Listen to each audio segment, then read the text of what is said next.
Že je jedným z najväčších symbolov pre nás všetkých Prešovčanov. Veľká škoda, že nie je teraz funkčná. Je strašne málo ľudí, ktorí mali možnosť sa tam dostať. Ja som mal tú šancu. Je to ten najkrajší bod v našom meste. Hoci kde by si bola na svete, tak Prešovčan sa ti k tej veži prizná. Teraz sa nachádzame vlastne v byte, v ktorom som vyrastal. Niekedy bolo ju vidno veľa lepšie, bolo vidno celú. Ako sa to všetko zastávalo, tak ostala tá väža už len pre naše kuchynské okno. A vlastne každé ráno, keď sme si robili v kuchyni raňajky a navštívili radničku, tak sme tú väžu videli. Pre mňa táto väža evokuje detstvo, evokuje vo mne rodinu, priateľstvo. A s mojím jediným bratom sme tu trávili veľmi veľa času. Je to pre mňa symbol hlavne rodiny. Mám taký z ňou taký osobný vzťah, by som povedal.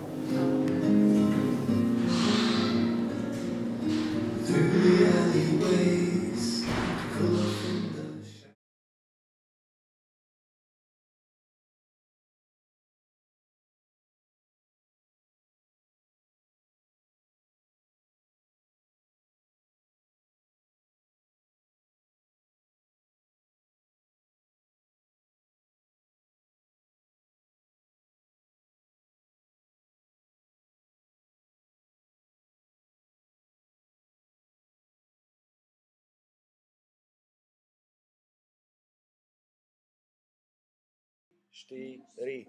Áno!